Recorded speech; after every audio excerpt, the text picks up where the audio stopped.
To Kill a Mockingbird, video 16. Questions. Why should you close your curtains completely when you go to bed? Answer: because maybe there will be a malevolent spirit peeping in through the window. Question. Why do we have... No, not why do we have. Let me see. How can I get you to use this word? What do we very frequently have here in Curitiba regarding the weather?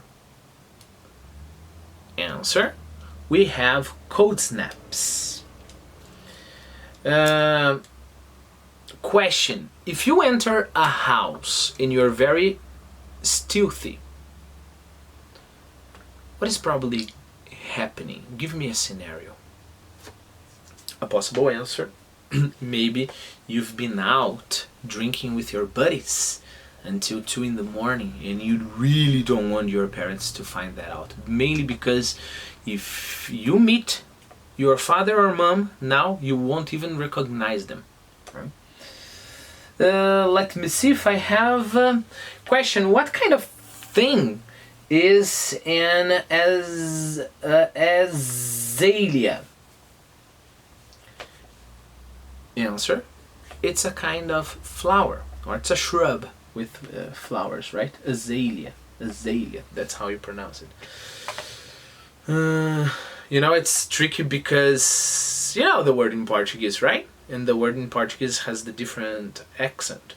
So the tendency is for us to get confused. So it's azalea, right? Not azalea, all right? I won't pronounce the wrong one because it may confuse us. But azalea is the correct one. Okay, so let's continue. No, I have one more question. What can you say about Crazy Eddie in Maycomb? Answer: he was this guy who, I don't know, apparently got crazy, right? After all, his nickname was Crazy Eddie, and he would go around, the neighborhood killing chickens and pets. Finally, he killed himself in a river. Okay. Let's continue. A Negro would not pass the Radley Place at night.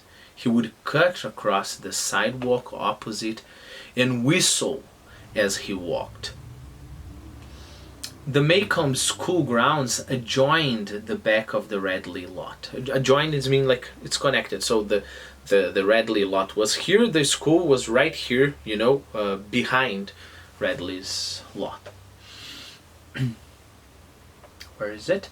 The Maycomb school grounds adjoined the back of the Radley lot. From the Radley chickenyard, tall pecan trees shook their fruit into the schoolyard. But the nuts lay untouched by the children. Radley pecans would kill you. That's what people believe there, right? A baseball hit into the Radley yard was a lost ball, and no questions asked, right? We have mutilate. It's pretty the same as in Portuguese, right?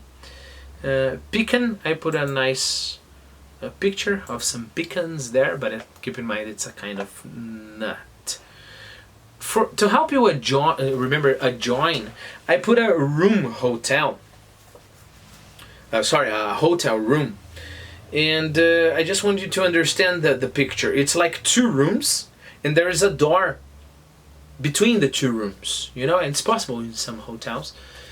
So one room adjoins the other. So, for example, if I traveled with my kids, probably I would want a room for my kids and another one for my wife and I, right? But it would be very nice if we could, communicate.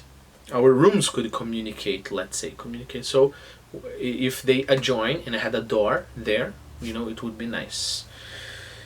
Let me see. Yeah, I don't have anything else to say.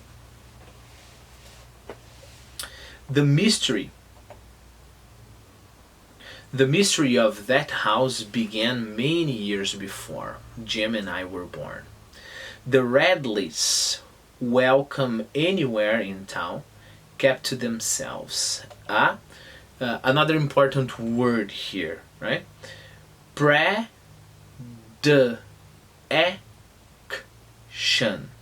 Okay? So, predilection. So, predilection.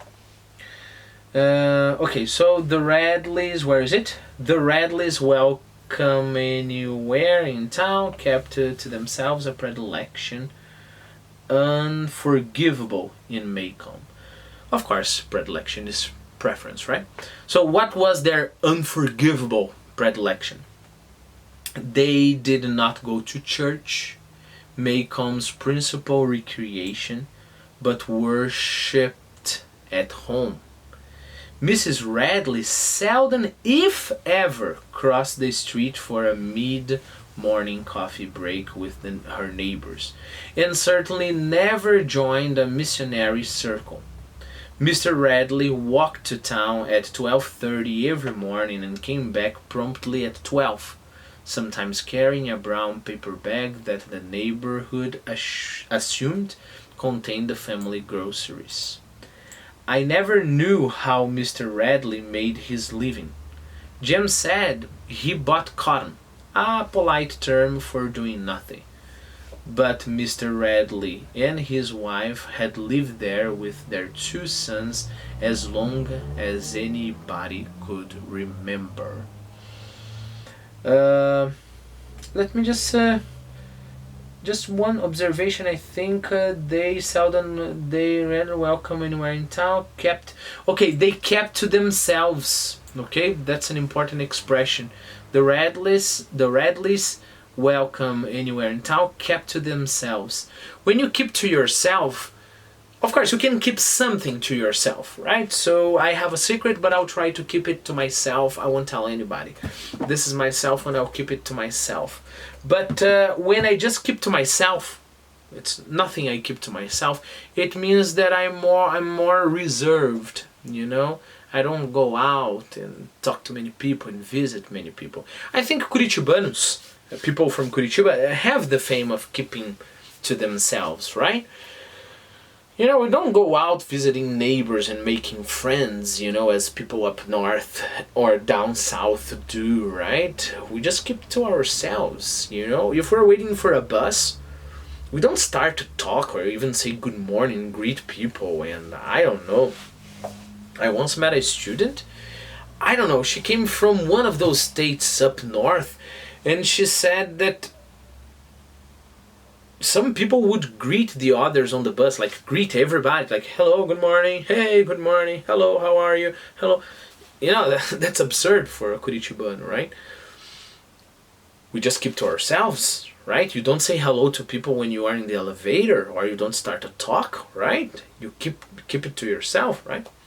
So, keep to yourself is the nice expression there.